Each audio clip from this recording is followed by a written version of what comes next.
Seen some questions lately about how to set up your Towee. I'm not telling you how to set yours up, but questions have been aimed towards me on Facebook about how I set mine up. So I thought I'd cover that real quick. Primarily concerning the anchor is what people are asking me about. So my anchor is on the front of the boat or on the bow using one of the Dirks systems. And there's a couple of changes I made to it. The first one is you can see the pin that I put on it. I drilled through it and mounted so that I would have a place to use my my stick. I never really found a good way to use it before I did it that way. Second is where to put the cam cleat. So I have two on my rig. The original one was mounted here, which you can see, and it works fine. But when I'm by myself, which is most of the time, I usually have that one released like this. And the reason that anchor's not dropping is I ran it through the boat to the stern where I'm sitting, and now I've got about 80 feet inside the boat right here that I just stow away, and then when I want it I can release it. Works really well, and don't have any issues with it. The other thing about the bow setup on the Dirks is the reason I put that pin in originally was not for the stick. It was because the anchor would flop around so much while I was running the boat wide open that it would fall off and splash all over the place or hit the boat. So I put the pin in primarily to keep the anchor from being able to fall off in rough water while running wide open. And that inadvertently gave me a perfect way to use the stick. So hope that's helpful. So with my pole set up, all I got to do is pull it out, get all the crap off of it, which is an issue. Then I can reposition the boat and jump right in. Pretty easy. So I also get some questions about my trailer, and the fishing stinks today, so I figured I'd go through that too.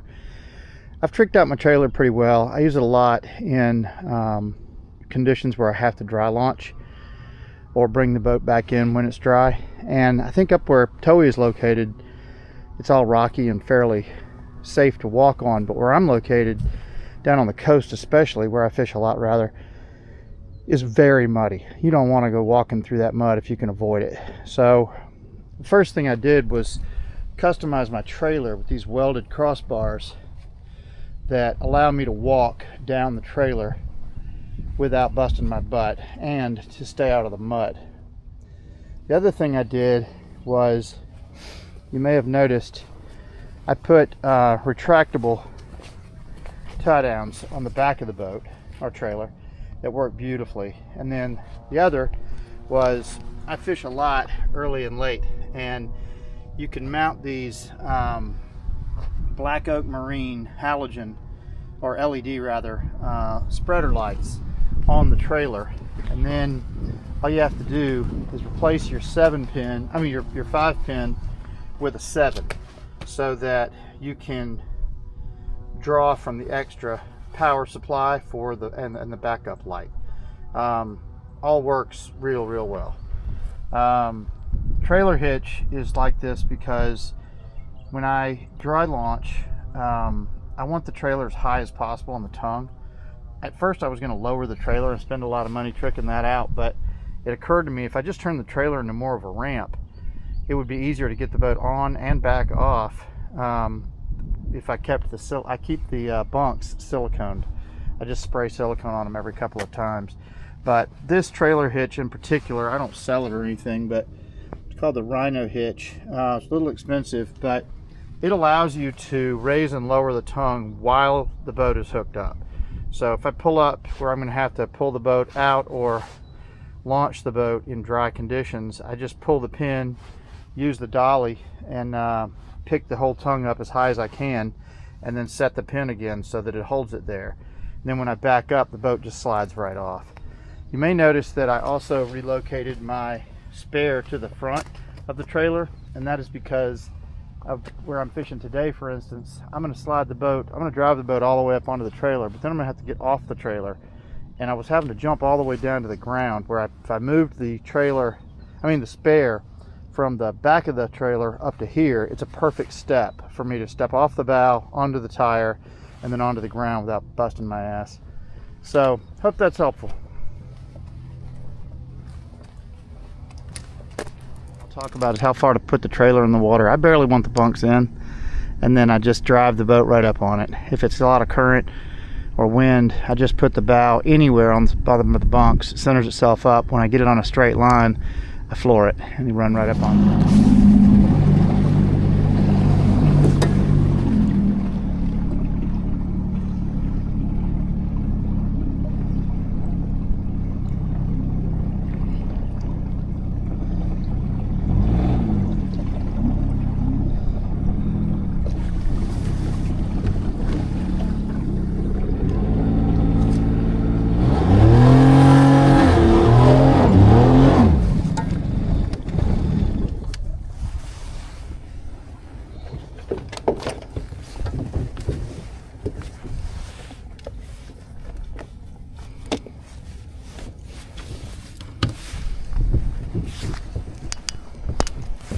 This is what I meant about the step down. Otherwise, I'd be climbing off on this big old ramp, slippery as muddy, bust my butt. This way, I just step down real controlled. Barely have to use any winch strap. She's tight and ready to go.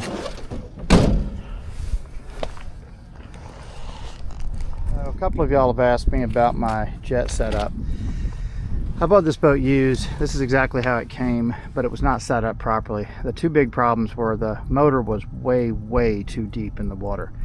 When the motor's too deep in the water on a jet, the gate, which is how it throws itself in reverse or neutral, will get too much pressure on it, and the boat will throw itself in reverse or neutral while you're running wide open, which has a very bad effect, to say the least. So you can see that my intake is only about a ½ an inch lower than the bottom of the boat. So the beauty of this is you legitimately draw about 2 inches of water when you're running wide open. Most important thing with a jet is get that elevation set. The other thing is I did put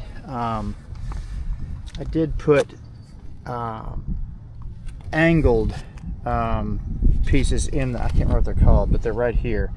I did put these in the motor mount, and that pushes the position of the motor back, which allows the intake to grab the water a little better. I don't think you have to do that, but I liked it, and I don't cavitate much with that setup at all. You can see the gate. That's neutral, that's reverse, not much difference.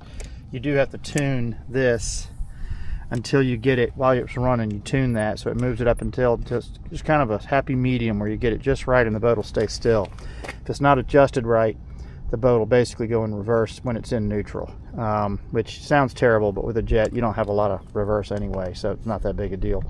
But that is the setup.